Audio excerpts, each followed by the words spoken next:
Kaixo eta ongi etorriak magazinera bertze egun batez. Gaur maiatzaren 20. eguna dugu, astelehena, eta gaurkoan ere bi elkarrizketa izanen ditugu. Lehenik eta behin, Iraitz Lezkanorekin egonen gara solasean, bera UEMako lehendakaria da, eta elkarte honek Nafarroako gobernuarekin hitzarmen bat sinatu du, hain zuzen ere, euskara sustatzeko, euskararen arnasgune diren udal herri horietan. Bera kontatuko digu, zertan da zan hitzarmen hau, zer ekartzen duen diru partida berri horrek, zertan erabiliko duten, eta batez ere, udalei zer onura egiten dien, sare honen barne egoteak. Bigarren elkarrizketan berriz, kontu politikoago edo elektoralistagoetara hurbilduko gara, izan ere kasu honetan Xabi Castro ezagutuko dugu. Nor da Xabi Castro? Bera, zurekin Nafarroa koalizioko Berriozarreko hautagaia da. Badakizue, zuekin Nafarroa, Podemosek, Ezker Batuak, Aliantza Berdeak eta Batzarrek eta Independientek osatutako koalizioa da, eta Berriozarren Xabi Castro dute, hautagai. Bera kontatuko digu nola baloratzen duten orain arteko legegintzaldia eta zein diren haien perspektibak 2023ko maiatzaren 28tik aurrera irekitzen den legegintzaldi berri horri begira. Guzti hori baino lehen, has gaitezen betiko edukiekin. Lehenik eta behin, efemerideak. 1815 urteko martxoaren 20, Frantzian, Napoleon Bonaparte Parisera itzuli zen Elba uhartetik, 150.000 soldadu eta 200.000 voluntarioz lagunduta. 100 egunak hasi ziren horrela. 1916ko martxoaren 20an Albert Einsteinek erlatibitatearen teoria argitaratu zuen. 1987an berriz, Mario Konderi Banestoko presidente ohiari 6 urteko kartzela zigorra esleitu zioten. Eta martxoaren 20an, 2003an, Ameriketako Estatu Batuek Iraken aurkako inbasioari ekin zioten. Bagdad hiria misilez bombardatuz eta Irakeko agintaria zen Saddam Hussein boteretik kentzeko asmoz. Hasiera batean erasoa Irakeko erregimenak hondamen masiboko armak zeuzkalako justifikatu bazen ere, munduko populazioan erasoaren azpian bestelako interesak zeudelako susmoa zabaldu zen. Gaurko lerroburuak.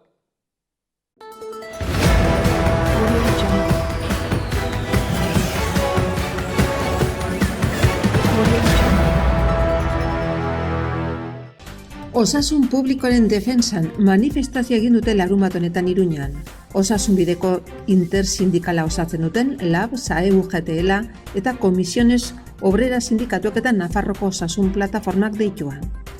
Iruztungo eta Arakilaraneko biztanlek AP15 errepidera irteteko zuzeneko irtera izango dute Iruñako noranzkoan 800 metrotik gorako adar berri baten bidez.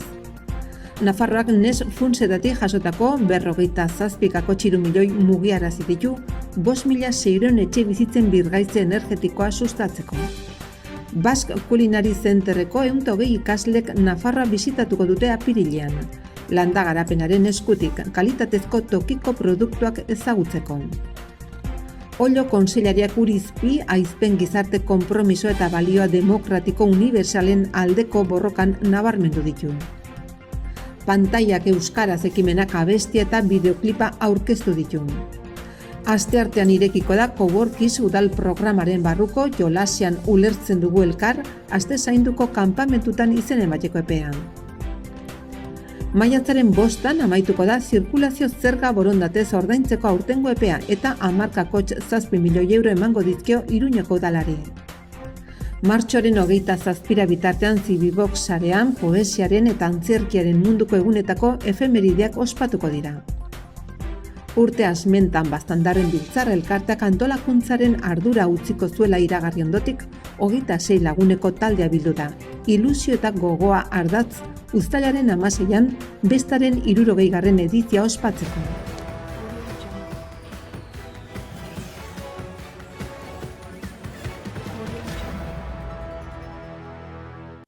Ikus dezagun, agenda kulturalean zer dagoen? Asteazkenean Jose Ramon Etxeberriak Mark Midouniken Ekaiak badu garrantzia liburua ekarri du euskarara. Labagunean atxaldeko 6:30 izango da liburuaren aurkezpena. Eta Irriziklo 2023 umore zikloaren barne irabazi Jon Plazaola bakarrizketa Nafarroko Antzerki Eskolan atxaldeko 7etan. Parte hartzea da garrantzitsuena izanen da. Hortzegunean Iruñeko autobus geltoki zaharreko nasetan 6:30 ospatuko da Mintzodromoa 2023, hainbat gairen inguruan iritziak trukatzeko gunea da Mintzodromoa. Eta LGTBI errealitateei buruz bihotz, bitxotx izeneko bakarrizketa eta harremanetan maitasun erromantikoaren adierazpen eta horrek maitatzeko modu ezberdinengan duen eraginaren inguruko hausnarketa. Garazi San Martin LGTBIQ+ kolektiboen aktivistaren eskutik izanen da. Bakarrizketa Nafarroko Antzerki Eskolan izanen da 7etan. Eta Idoia Tapiaren eskutik Ludusa antzerkia atxaldeko 7:30 karrikirin 3 eurotan. Baita ere Ener Zinema, zine jasangarriaren 5. zikloaren barne, Zure platerean hasten da mundua filma eskainiko dute. Bertan izanen dira Jon Fontela lanaren zuzendaria eta Amaia Aierbe gidoilaria. Sarrera doakoa da eta krispetak banatuko dira, geltokin atxaldeko 8etan. Hortziralean poesiaren nazioarteko eguna dela eta 3 poesia libururen aurkezpena eginen dute Katakraken. Alaska Castillo Suarezena, Zeozer gaizkidoa Beatriz Txibiterena eta poema liburu bat irakurtzeko jarraibideak Angel Errorena. Fernando Rey izanen da aurkezlea Kondestableren jauregian atxaldeko 7:30. Eta Jerma Antzezlana ere izanen dugu 8etan Gaiarren. Eta hortzegunarekin akitzeko Zea Maiz taldeak Adore Kemena Kuraia tour aurkeztuko du Iruñean Zentral Antzokian. Kontzertua gaueko 9:00 hasiko da eta 8etan ateak irekiko ditu Antzokiak. Sarrerak 15 euro aldez aurretik eta 18 euro bertan. Larun batean, zerbait egin nahi dugu, baina ez dakigu zer. Zikloaren barruan, emozioen eizaren hitzaldia Lorena Arangoaren eskutik. Goizeko 10:00 plazara. Martxoaren 28an, goizeko 11:30 mus-txapelketa azkarra hasiko da eta bazkaltzeko aukera egonen da Euskaldunon biltokian. Azkenik, Memori aurrentzako ikuskizuna Baluarten 6:30. Gaurko egunkarien azalak. Diario de Notiziasen Nafarroak 75 milioi euroko laguntzak eskaintzen ditu bizilagunen komunitateen inguratzaileak eta plakak jartzeko. 20.000 euroraino lor daitezke etxe bakoitzeko gasaren fakturan aurreztuta eta argindarrean 40%tik 60% eraikinaren arabera. Eguzki panelak instalatzeko 60% laguntza dago. Proiektuak finantzatzeko diru laguntzak abenduaren 31 baino lehen eskatu behar dira. Argazkian, berriz, Moralesek bere 2 goletako bat ospatu du Adrianen presentziaren aurrean eta izenburuan gehiegizko zigorra. Osasunak porrota jaso du Villarrealen aurka, 1 eta 3 galduta. Berri gehiagotan, foruzainen negoziatzaile batek suizidio saiakera bat geldiarazi du eta 12 urte gaueko atezainen araudia aplikatu gabe. Diario de Navarraren kasuan, lerroburu nagusian, lan merkatuak gora egin du Nafarroan eraldaketa handiko testuinguru batean. Diario de Navarra egunkariak legegintzaldiko 2. balantze seriea enpleguaren inguruan eginen du. Argazkian berriz, Osasunako partidaren une bat eta izenburuan trakets. Osasunak lehen erdia oparitu du eta ez du asmatu 2. Bertze lerroburu batzuetan. Laso Imaz binakako finalistak izanen dira, eta Roban Melidako Elizan, Murillo El Fruto eta Santa Karan lapurketak egin dituzte. Eta Gara egunkarian, EH Bildu Gipuzkoako EAJ-tik pauso batera plazarik lehiatuenean. Aztikerrek EAeko Aldundiarentzat egindako inkestak garaipen erosoa eman dio EAJ-ari Bizkaian, garaipen txikiagoa Araban eta lehia estua EH Bildurekin Gipuzkoan. Argazkian berriz, bertze kontu bat, Pedro Asua Zubiaurreren irudia ageri da. 1938an fusilatua izan zena eta omenaldi batean kokatzen da argazki hori. Izenburuan, Galdakaok duintasunaren kolumbarioa izanen du. Berri gehiagotan, Jon Mirena Landaren hitzak. Ia penalista guztiek 7/2003 legearen epaiketa kritikoa egiten dute, eta futbolean Errealak berriro ere Anoetan irabazi du 1-2 eta Osasuna etxean erori da, 1-3. Euskal Herria irratian, zigor handiegia horixen futbolari dagokionez lerroburu nagusian. Zigor handiegia pairatu dute Jagoba Arrasateren mutilek Valentziaren aurkako norgehiagoka parekatuan. Jeremy Pinok baloia eskuz ukitu du area barruan, baina epaileak eta barrak ez dute penaltirik adierazi Osasunaren jokalarien eta zaleen desesperaziorako. Berri gehiagotan, Joseba Arbaiza Sanduzelaitarraren hitzak, biribilgunearentzat konponbide integrala eskatzen ari gara. Eta azkenik Itsasne Zabaltza San Juan Xarreko kidearen hitzak. Gure lokala erreferentzia da auzoan, gure lana asko zailduko da galtzen badugu.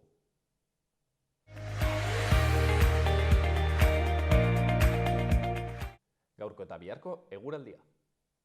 Gaur udaberriko giroarekin agurtuko da negua. Giro eguzkitsua eta temperatura maksimoak errekuperatu eginen dira. Egun sentiko behelainoak desegin ostean giro eguzkitsua nagusituko da denean goi hodei finen zertzeladekin. Temperaturari dagokionez egun senti hotz baten ondoren giroa epelduz joango da eta maksimoak 19-20 gradura gerturatuko dira. Haizea ahuleta aldakor ibiliko da, hego haize suabea gailenduz goizean eta arratsaldean kostaldean eki ukituarekin ibiliko da. Hodeiak eta ostarteak bihar izanen ditugunak. Goizean goiz igaroko den fronte ahul batek hodei dezente utziko du Kantauri isurialdean, baina oro har arratsaldean ostarteak gailenduz joanen dira. Lurraldearen hegoaldean berriz, zerua ia garbi agertuko da egun osoan. Temperatura minimoak zertxobait igoko dira, eta aldiz maksimoak pare bat gradu jeitsiko dira, baina balio epeletan mantenduko dira. Haizea ahul ibiliko da eta arratsaldean brisa apur bat altxatuko da.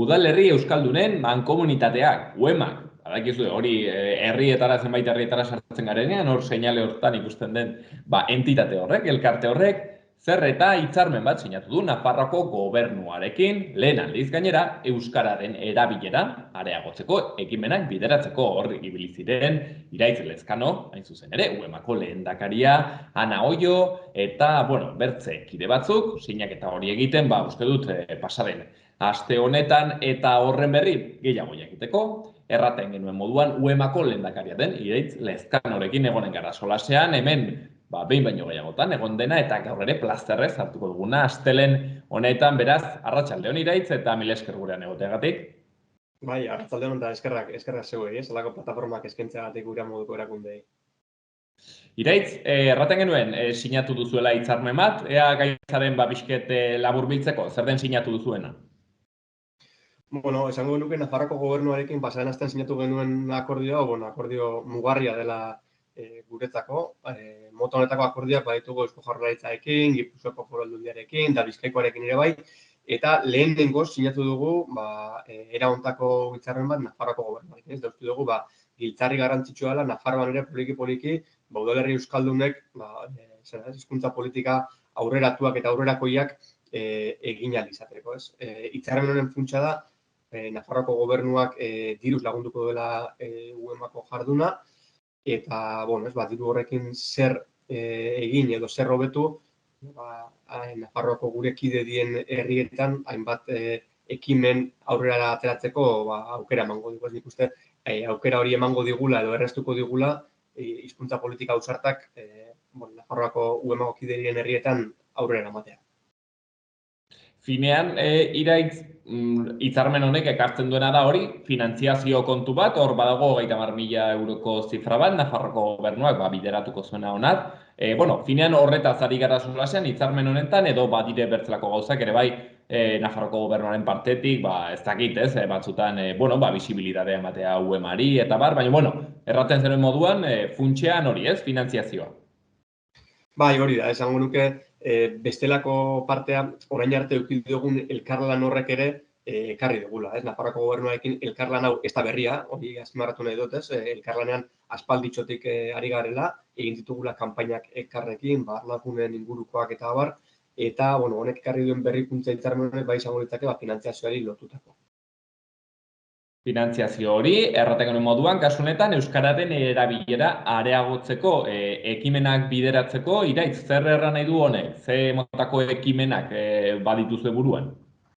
Egia da, UEMako kideen herriei zerbitzu ugari eskaintzen diogu, hezkuntzarekin lotutakoak, edo administrazioekin lotutakoak, udalak beraiek euskalduntzari lotutakoak, baina, zehazki, hainbat puntu dira jaso ditugunak hitzarmen honetan, eta izango litzake diruz laguntzen direla, udaletako erabilera planak egitea, udali hizkuntza aholkularitza ematea, udaleku edo eskola kiroletako begiralen formakuntza, urtero antolatzen ditugun salto udalekuak bultzatzea, badugu ere bai kulturartekotasunaren inguruko proiektu bat, Zaldibin pilotatu zena, Nafarroako herrietan zabaltzeko aukera ematea, eta halako proiektuak martxan jartzea izango litzake, diru horrek erraztuko diguna, orokorrean esan da.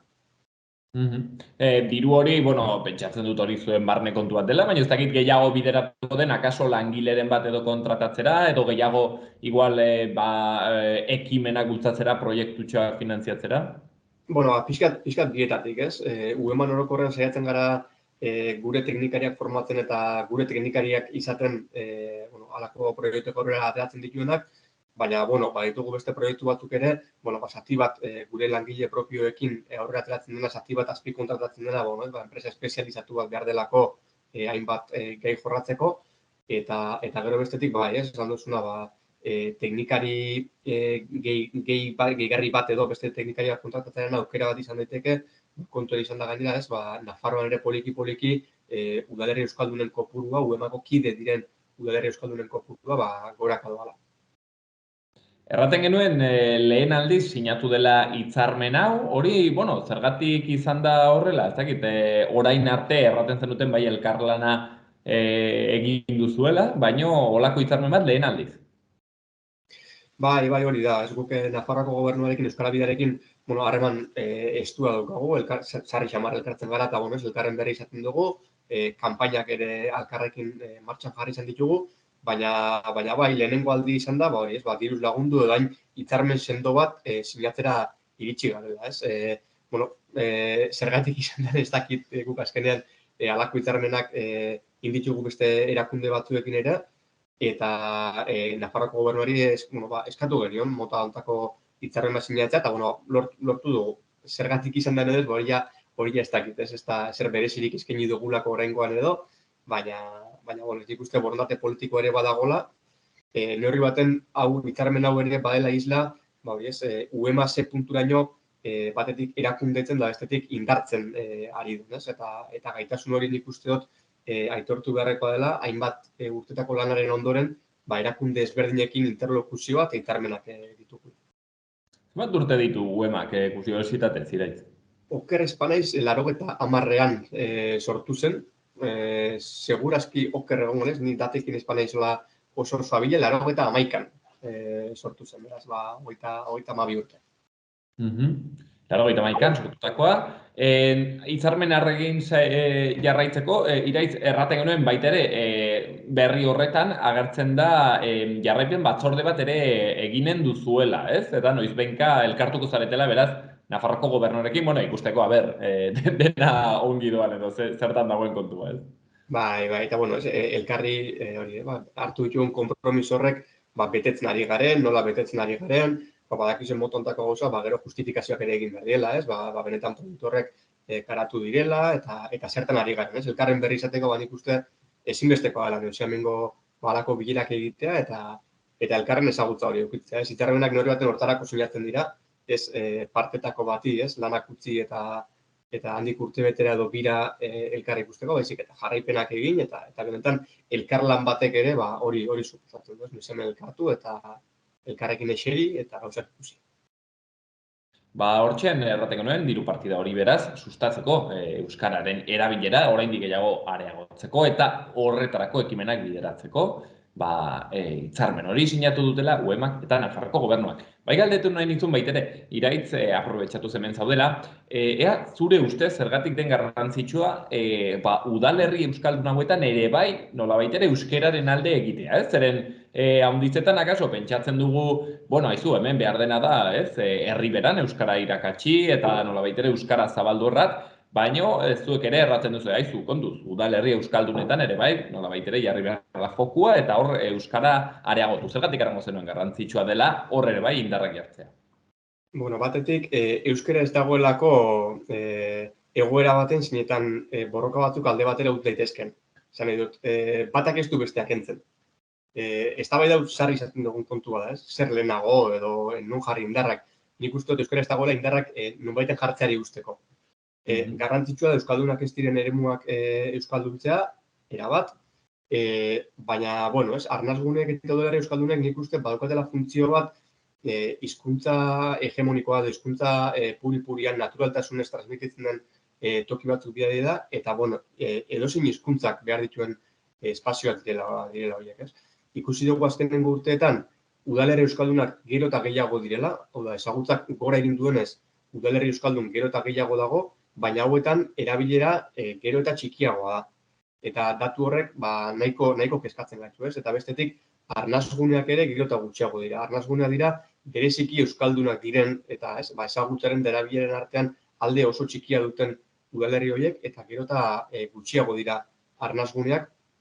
Eta nik uste hori oso kontuan izan beharreko kontua dela. Beraz, gure iritzia pixkat hori, batak ez du besteak entzen, eta behar-beharrezkoa dela hizkuntza bizi-bizirik egongo den halako eremuak ere izatea, ez? Batetik erreferentzia direlako beste euskaldun batzuei, batzuentzako beto esan da, eta esan dakoa, ez? Modu naturalean transmititzen da bertan hizkuntza, eta bizirik dagoen hizkuntza batek behar ditulako horrelako espazioak. Eta gero ere, pentsatzen ari nintzen Iraitz, ez dakit ados honentzaren, baina, karo, ikuspuntu estrategiko batetik, ez, nolabait ere euskara areagotzera begira, karo, agian, ez dela beti onura gehienek hartzen duena derrigorrez gero eta, ez, kuantitatiboki jende gehiagok nolabait ere abi bateko maila bat izatea, ez?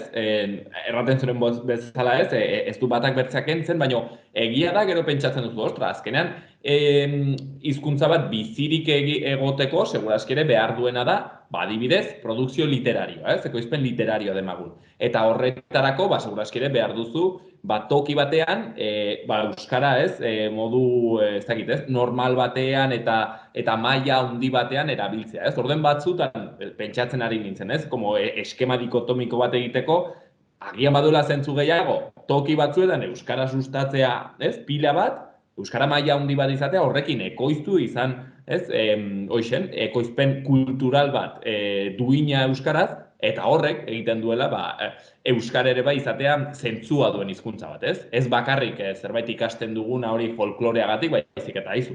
Hau da, erabilera eta zentzua duen erramienta bat, ez? Nik uste asmatu behar duguna, 21. Gizaldi honetan euskara erabilgarria izaten, ez?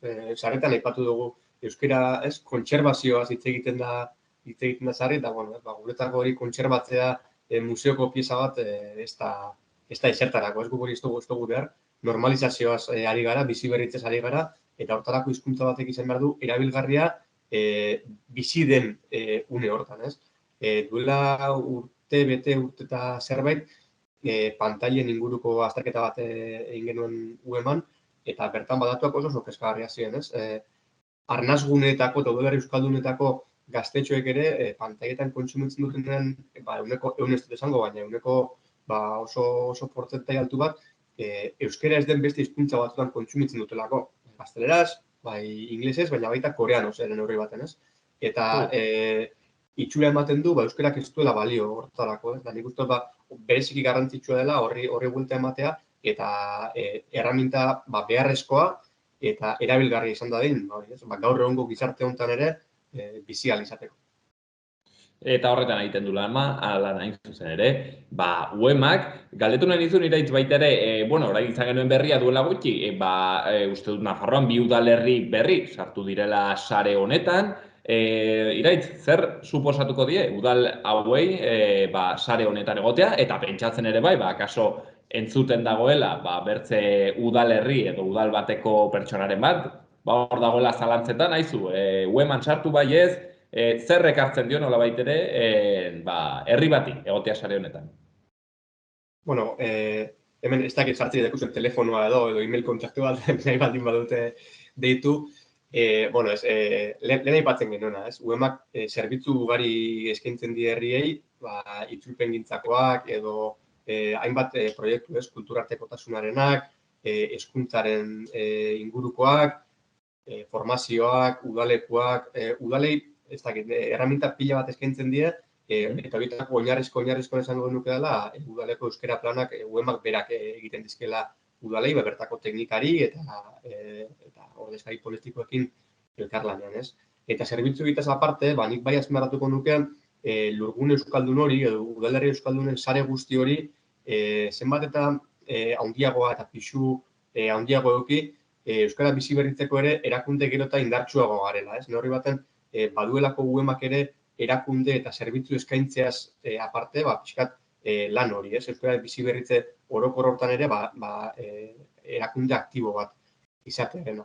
Eta zure galderari buelta eman da, azpimarratu nahiko nuke ere, UEMari zer ekartzen dion udalerri gehiago izateak. Ez azkenean, badielako batetik, zera, ez?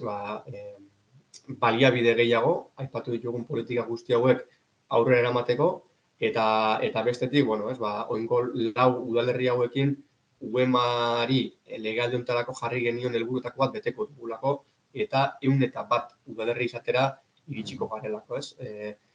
Bizkaiko 2 herri sartuko dira UEMan, martxoaren 25ean egingo dugun batzar orokorretan, eta Nafarroako beste 2, Arrankudiaga, Soilo eta Etxebarri dira Bizkaikoak, eta Donestebe eta Arruazu Nafarrak, ez? Eta azpimarratzeko ere, kolore politiko ezberdineko udalak direla sartuko direnak, eta lehen esan dudan bezala, horrek, islatzen du UEMaren bai sendotasuna, eta bai orokorrean uste dugu behintzat daukan babes soziala.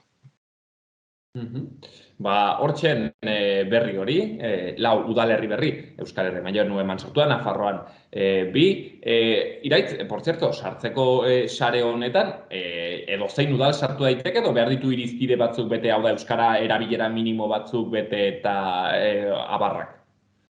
Bai, UEMan sartzeko irizpide batzuk bete behar dira, eta, irizpide horietako da, udalak borondate politiko eduki behar duela, nahi izan behar du UEMan sartzea, baina bete behar den baldintza da, euskararen indizea, 160 izan behar dela, eta da, ezagutzari dagokiona. Kalkula bateratzen da, euskaldunak direnen 100%, eta horri gehituta, ia euskaldunak direnen erdia. Eta 70 baino gehiago ematen baldin badu, UEMan sartzeko aukera izango luke udalerri hori. Momentuz ez dago irizpiderik erabilirari dagokionez, bai ezagutzari dagokionez. Irizpide hori, eta, gonbitea, erraten zuen bezala, Iraitzek, udalerriren bat, pentsatzen ari bada, honetan, hortxen, ez, UEMak eskaintzen diona, planetan, tresnetan, ezagutzan, eta baita UEMari eskaintzen diona, sare hori egonkortze bidera, eta arnasgune horiek, euskararen arnasgune horiek, sendotzera begira. Gaurkoan, erraten genuen bezala, udalerri euskaldunen mankomunitateak Nafarroko gobernuarekin hitzarmena sinatu duela lehen aldiz, gainera, euskararen erabilera areagotzeko, ekimenak bideratzeko, eta horretarako Nafarroko gobernuak diru partida bat bideratuko du honetara. Gaurkoan, honetaz solasean, Iraitz Lezkano, UEMako lehendakaria hain zuzen ere, eskerrik asko gurean egoteagatik, Iraitz. Eskerrik asko zuei, eta nahi duzun arte.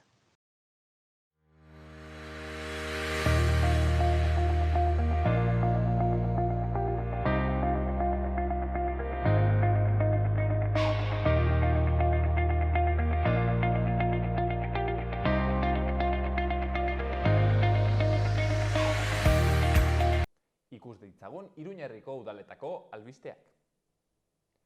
Antsoainen dagoeneko abian da ipar ingurabideko parkearen ondoan eraikitako kirol anitzeko pista berria. Lerin kalearen amaieran egonen da. Lehendik dagoen street basket eremuaren ondoan birkokatutako ping-pong mahaiarekin eta ura osatzen duen kirol anitzeko instalazio berriarekin osatzen da kirolgune hori. Arangurenen informazio bilera eta parte hartze prozesuaren aurkezpena Mutiloako Aranguren Ibarreko udaletxeko erabilera anitzeko aretoan eginen da datorren asteko ortzegunean 7:00. Aranguren Ibarreko industria eremu handienean, Mutiloako industrialdean, hain zuzen ere, energia komunitate bat sortzea da helburua.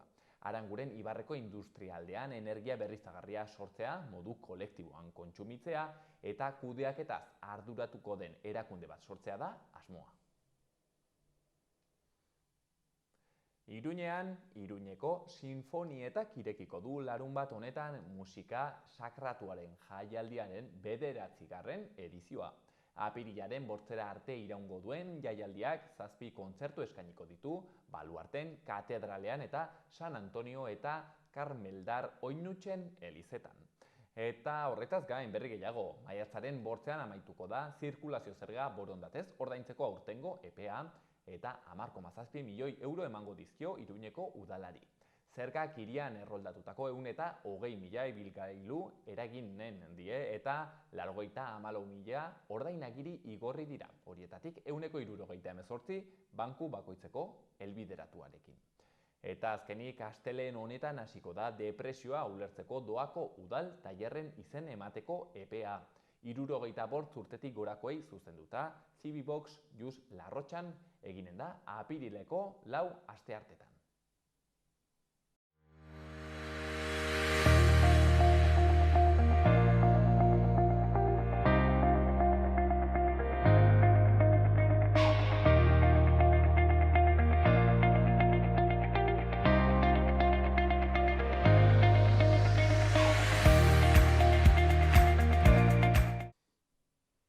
Jakinen duzue, maiatzaren 28an dira autonomia hauteskundeak, erkidegoetako hauteskundeak eta baita ere udal hauteskundeak eta hasi gara, pixket pre-kanpaina horretan hasi gara ikusten mugimenduak politikoetan inkestak ere bai ateratzen handik hemendik eta ere bai pixkanaka ezagutzen zein diren udaletako eta gobernuko hautagaiak. Kasu honetan, gaurkoan ezagutuko duguna da, hemen Berriozarreko alkategaietako bat, hautagaietako bat, kasu honetan, zurekin Nafarroako hautagaia izanen dena, Xabi Castro, bera Podemoseko alderdiko kidea da, baina badakizue koalizio hau sortu dute Batzarrarekin, Ezker Batuarekin eta Alianza Berde eta Independenteekin batera, koalizio hori egin dute eta Berriozarren ere bai hautatuko dute, aterako dute haien proposamena, kasu honetan diogun bezala, Xabi Castrorekin, beraz gaur bera ezagutuko dugu eta pixket zein den haien proposamena Berriozarrerako. Beraz, Xabi, mila esker gurean egotegatik, eta arratsaldeon bi gauzak. Arratsaldeon eta mila esker zuei gonbidapenarengatik. Xabi, lehenik eta behin, hemen gustatzen zaigu pixket pertsona bera norden ezagutzea, beraz, nor erranen zenuen dela Xabi Castro. Nor da Xabi Castro? Nor da Xabi Castro? Xabi Castro, ni naiz, obvio. Berriozarko auzokidea, duela 25 urte, eta lanaren aldetik Iruñeko udaleko funtzionarioa naiz. Batez ere, Iruñeko hilerrian lan egiten dut. Eta, duela urte batzuk aritzen naiz horrelako erronka soziala edo hola esateagatik, duela aurten izango dira 20 urte hasi nintzen sindikalgintzan, berretan eman nituen 13 urte sindikalgintzan Iruñeko udalean, eta gero, pizkanaka, gora egin nuen edo aldatu egin nuen sindikalgintzatik politikara, eta duela 7 urte Podemoseko militantea naiz. Hasi nintzen militante hutsa bezala, baina denbora pasala hartu nuen Berriozarko Podemoseko zirkuloko bozeramalea. Horrexegatik nolabait esateko burua bisiblea Berriozarren, Podemos zirkulotik. Podemoseko beraz aurpegi ezaguna hemen Berriozarren, bozeramailea erraten genuen moduan, eta aurten hautagaia, alkategaia, ez dakit nola ikusten duzu ilusioz hartzen duzun erronka bat? Ilusioa badut edo badaukagu talde osoa, ni hemen nago ez bakarrik nire aurpegi politagatik, baizik eta nirekin lan aritzen diren lanaren emaitza edo bidearen gatik. Ez dut merito nirea bakarra baizik eta nire talde osokorena. Talde guztiaren beraz lana eta horren hautagaitza aurten zure pertsonan izanen da.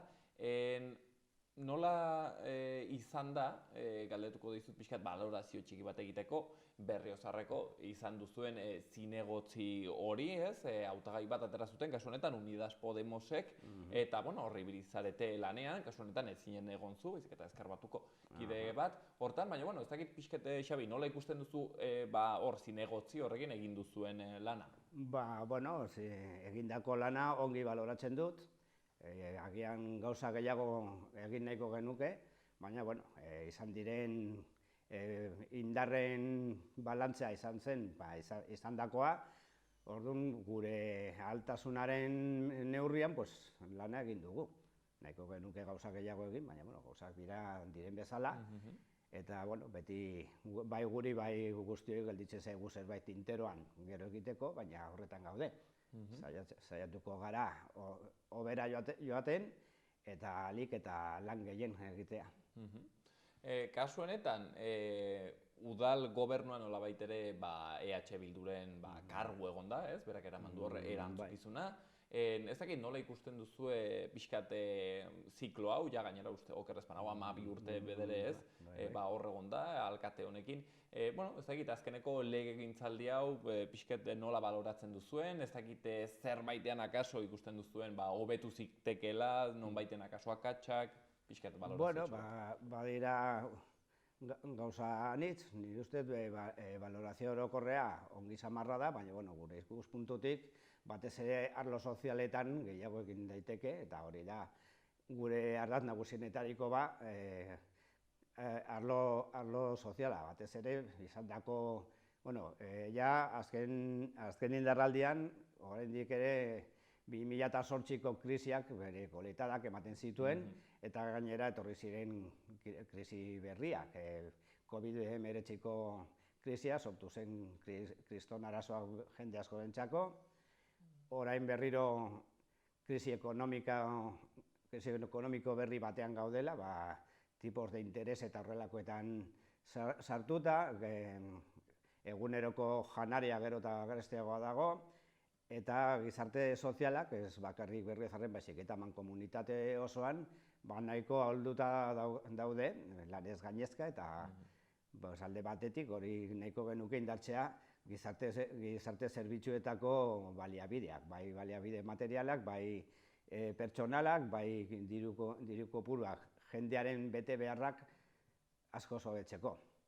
Dira lan handia egiteko, eta hori izango da, esan nuen bezala, gure ardatz nagusietariko bat. Sartuko gara orain sakonago pixket horretan, Xabi, nola ikusten duzuen zuek pixket Berriozarren egin behar den lana, hauteskunde hauei begira eta legegintzaldi berriari begira, baina lehenik eta behin eskatuko dizut pixkate azaltzea zer den zurekin Nafarroa, jendeak ezagutu dezan, aipatzen genuen, hortzen alderdi ezberdinen artean egin duzuen koalizioa, baina konta ikustu zer da zurekin Nafarroa? Pues esan duzun bezala, bada lau alderdien arteko koalizioa bat, eta lau alderdiaz gain, hauxe da, Podemos, Ezker Batua, Batzarre baita Alianza Berde, badago pertsona independienten talde bat, osatzen duena horrelako pentapartito ez da horrela, baina bada koalizioa bat, bost atari dituena, eta urte luze bat lan egiten ondoren, osatu dugu talde polit bat, eta badago koinzidentzia edo elkarlantzeko puntu asko, amankomunean, bost grupo hauetan, orduan ikuspuntu horretatik, gehien kezkatzen gaituena da, batez ere gizarte arloa. Gizarte arloa badago jendea nitz oso zaila izaten duena egunero bizitzea. Badago oraindik ere etxe bizitzaren arazoa bere baitan mantentzen da, gainera gaur egun bizitza eskuratu nahi duena gero eta zailago dauka, eguneroko mantentzea, denok dakigu eguneroko erosketak zailagoak dira, batez ere soldata txikienak dutenentzat, edo gizarte kanporatzeko arriskuetan dauden jende asko, eta zoritxarrez jende asko dago modu honetan. Batez ere, gaur egun esaten da bizitzako proiektua osatzeko edo aurrera eramateko gazteria. Gazte askok ez dute haien gurasoen etxeetatik joateko modurik. Etxe bizitza oso zaila dago, erosteko ia ezina, baina alokairuak ere, hemen Berriozarren adibidez pisu arrunta normala, nire bezalakoa, 800 euroko hilabetero, hori da eskandalo bat, jende asko 1.200 eurotan kobratzen dutena hilabetera, hori da desproposito bat. Jendea gazteak eta horren gazteak ez direnak oso zailtasun handiak, hobe esan da, aurkitzen dira, horrelako proiektu vital bat hasteko, non bizi izateko hasiera batean. Gero, lan merkatua denok dakigu oso zaila dagoela, nahiz eta zerbait hobetu da, batez ere kontratu temporak murriztu dira hein handi batean azkeneko boladetan, baina egia esan gazteak oso zaila daukate, batez ere nik daukat alaba bat 24 urteko alaba bat, eta berak lan egiteko beti dabiltza kontratu motz batean, gero ea zer etorriko den, beste kontratu batean bizpahiru hilabete, eta horrela, ulertzekoa da, horrelako bizi modua ez da finkotasun bat ematen proiektu vital aurrera eramateko. Orduan, beste punto bat gure ustez, bai Podemosetik, bai zurekin koalizioarekin ikusten dugu, hori da lehentasun bat, jendeari emateko bizitza estable bat. Beste aldetik, ekologia eta inguru giroan. Badago ospetsua den Agenda 2030 delako hori, zerak bultzatzen du deskarbonizazioa, etxeko konsumoetan eta bar, eta hemen Berriozarren gure ustez oso aurrerapen gutxi egin da arlo honetan. Orduan, zerbait egin da, hori egin behar da, aipatu behar dugu adibidez udaleko eraikina berak, badauka bere plakak, eta bera gastatzen duena ekoizten du, baina uste dugu hori zabaldu behar da ahal baldin bada, eta gure ustez posiblea da, egin daiteke, herri osoan. Gure asmo finala nolabait da herri osoa produzitzea behar duen energia, eta posiblea da hori baino gehiago, beste nonbaitetara esportatzeko, askoz hobeto. Hemen aipatzen zenituen elementu batzuk, beraz, zurekin Nafarroa honetan, koalizio honetan, pixket erdi mugan dituzuen kontuetako batzuk, nolabait ere kontsentso bat dagoena, partekatzen duzuena, horietan fokua jarri behar dena. Hori gero, nola lurreratzen dugu Berriozarren, hau da, karo, etxe bizitzaren kontua eta gaia arraun handiak dire, ingurumenarenak ere bai, baina Berriozarren, zer proposatzen aldugu hori bizkat gauzatzeko? Adibidez alde batetik, gutxik dauden etxe bizitzak, sortu poltsa bat, gestionatzeko adibidez udalearen bitartez, nagusien eta inkilinoen artean. Nolabait, ez da erabat agentzia inmobiliaria municipal bat, baina nolabaiteko tartekaritza, etxe bizitza utzik duen pertsonentzat eta etxe bizitza bat behar dutenentzat nolabaiteko tartekaritza gauzak errazteko.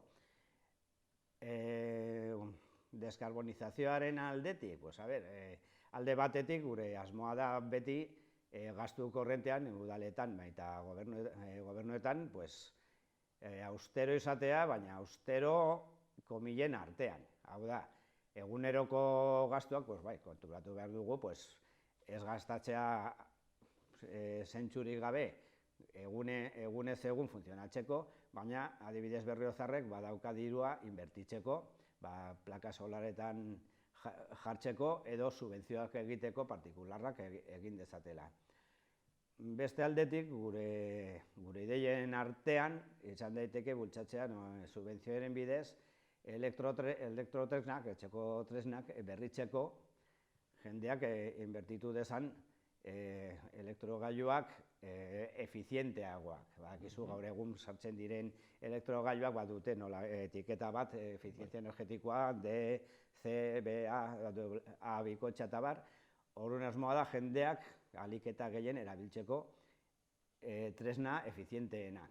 Horrek bai badakigu zenbat eta efizienteagoak diren tresnak gero eta garestiagoak. Eta jende askok gaizki biltzen da horrelakoak erosteko. Orduan, gure proposamenetariko bat izango dela, nolabaiteko subentzioak hori egiteko, baina hau ez da kafe mundu guztientzat. Kontuan izan behar da ere, bakoitzaren diru sarrerak. Hau da, demagun 35.000 euro hilabetero ez, ojalá. Urtero ingresatzen baduzu etxean, erdizutu emango, hainbeste dirua, 18.000 euro irabazten duena. Desberdindu behar da, nok dauka behar handiena eta nok dauka gutxiena. Baina hildo horretatik lan daiteke eta, gaur egun udalak badiru dirurik horrelako laguntzak sortzeko. Indartu daiteke ere, Nafar gobernuko ematen dituen bolbente termikoak eta horrelakoak egiteko. Badira, justu gaur prentsan atera da, destinatuko duten okerez banago 70 milioi euro horrelako laguntzetan, eta udalak ere egin daiteke esfortzu bat hori hobetzeko. Hori, da gure asmoa eta gure eskutan geldituko bada horrelako egitea, bultzatuko dugula, jakin zalantzarik gabe. Hori batetik, beste aldetik, lehen zegoen hemen Berriozarren nolabaiteko lan orientazioko bulegoa, gaur egun antza denez ez dago operatibo, baina gure ustez hori da punto garrantzitsu bat. Jende asko batez ere, ofizio gutxi edo lan dutena, askotan behar dute laguntza bat lan munduan sartzera. Lan mundu honetan barneratzeko askotan behar du gau nolabaiteko gida laguntza, bulego bat aholkuak emateko lanaren bila, eta gure ustez hori egin daiteke udaletik, eta gainera horrek ez du gastu handirik izango. Gure ustez importantea da. Horrelako gizarte kanporatze arriskuan dagoena edo jende gaztea bere lehenbiziko enpleguaren bila da biltzana. Horiek dira, gure ustez, puntu importantea. Beste aldetik dago, beste arlotik pasatu, baina bai gizartearen barruan adineko jendeak. Berriozarren badago adindun ugari, baina adinduenei begirako zerbitzu egin behar da oso gutxi direla. Badago gaur eguneko zentroa, gure ustez nahiko txikia eta nahiko mugatua. Egin handi batean dagoen eraikinan beraren tamainoaren gatik adibidez, eta etxeko zerbitzua. Badago jendea, eguna pasatzea adibidez, zentro de dia honetan, hainbat ekintza eginez, yoga, gimnasia mantenimiento, ez dakit, alfabetizazioa digitala.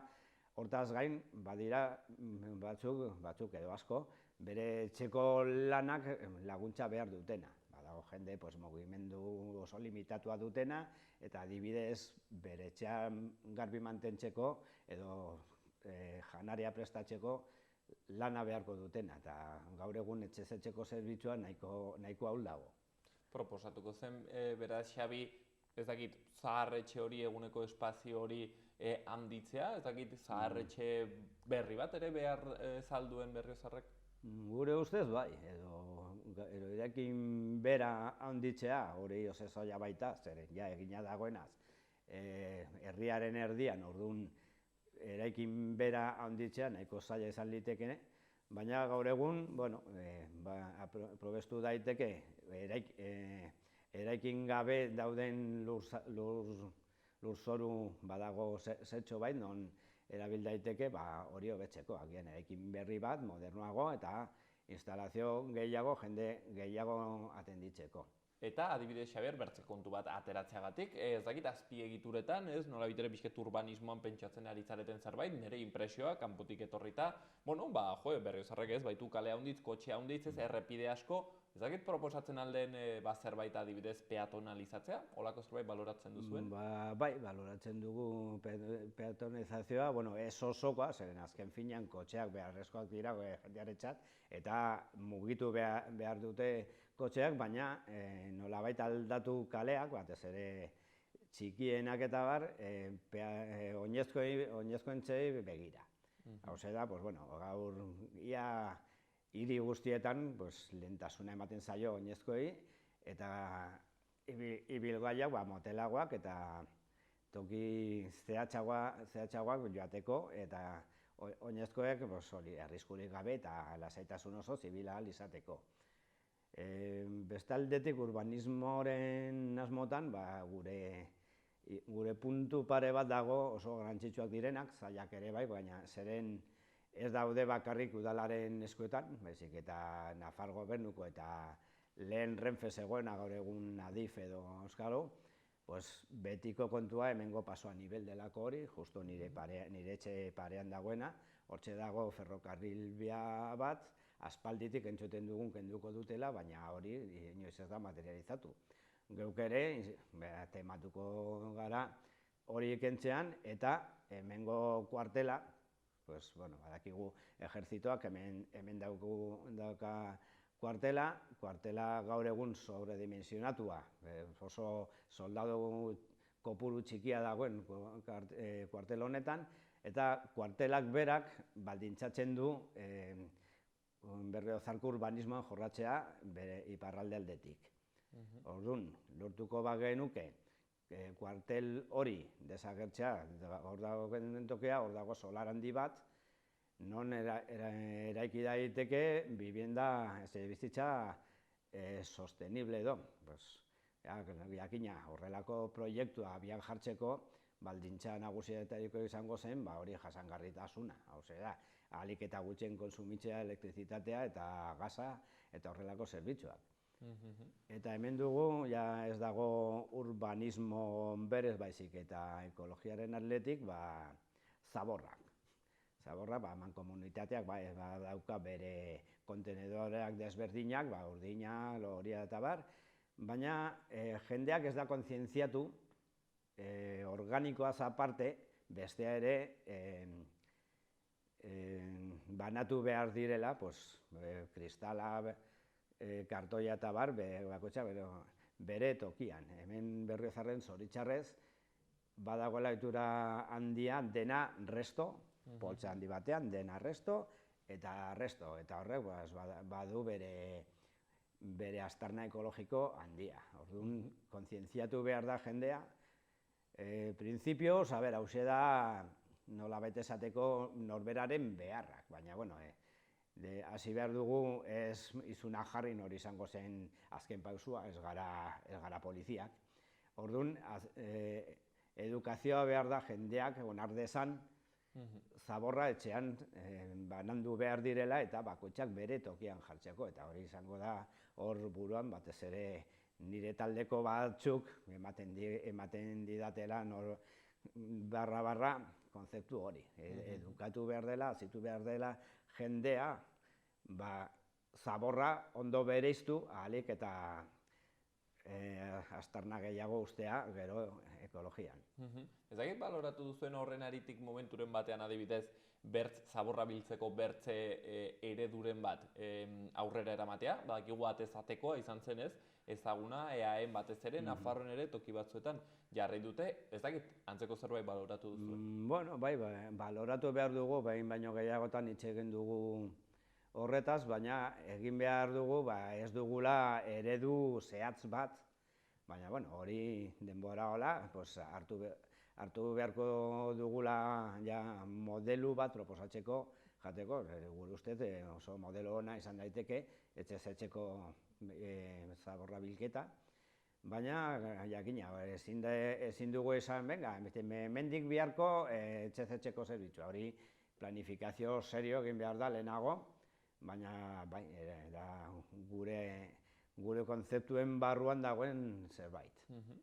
Ikusten duzu, hainbat arazo ingurumenarekin zer ikusia dutenak, urbanismoarekin, etxe bizitzarekin, enpleguarekin, beti ere, zurekin Nafarroaren perspektiba horrekin, beti kezka sozialetatik abiatuz, ezkerreko begirada horretatik lantzen, eta, hementxe, Berriozarreko proposamena. Bai galdetuko dizut, Xabi, uste dut interesgarria dela, batez ere hemen, ikusle euskaldunak ditugunez, norbaitek erranen du, erraten dituzuen gauza horietako, seguraski askorekin ados egongo da, EH Bilduko jendea eta EH Bildu bozkatzen duen pertsonak, ez? Beraz, galdetuko nizut, zertan nolabait ere, ezberdinduko zenuen, zertan bereizten dire EH Bildu bat eta zurekin Nafarroa, behintzat Berriozarreko kasuan?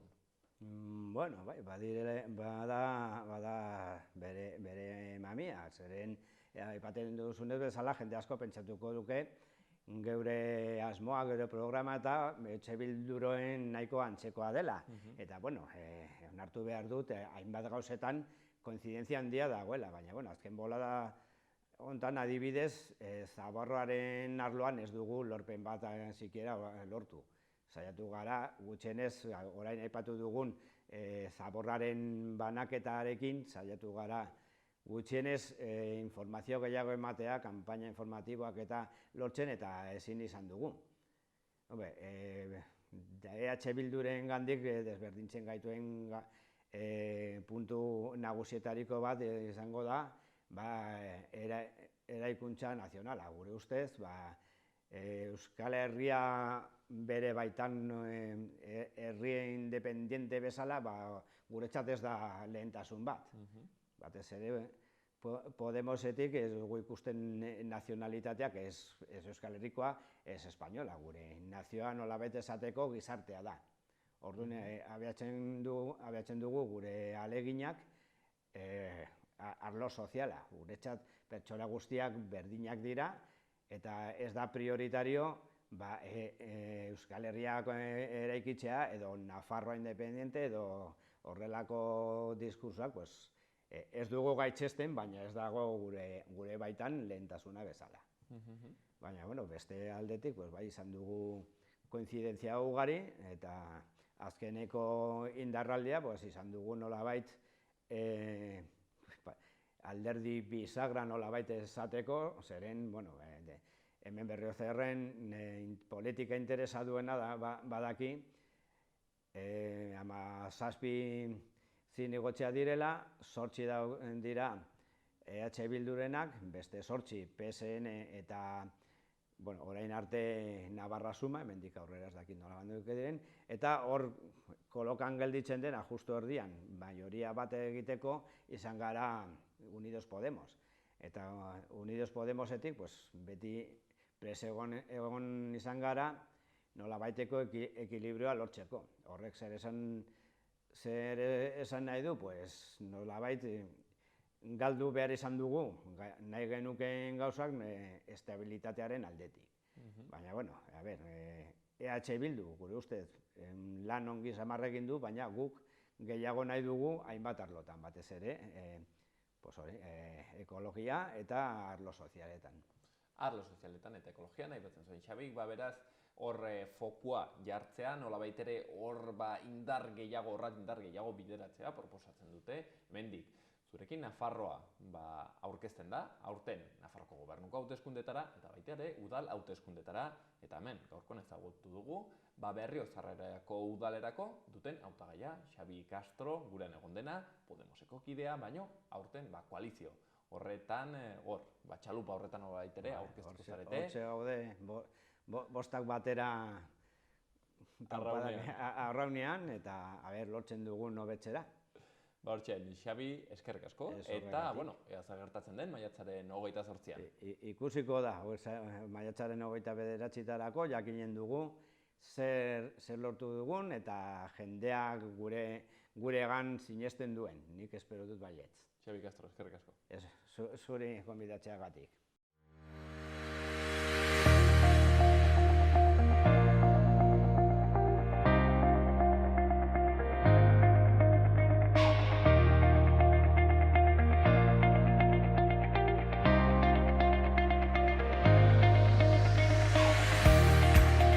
Hauxen dena gaurkoz, astelehen honetan magazinean, bihar ere, hemen izanen gaituzue printzipioz.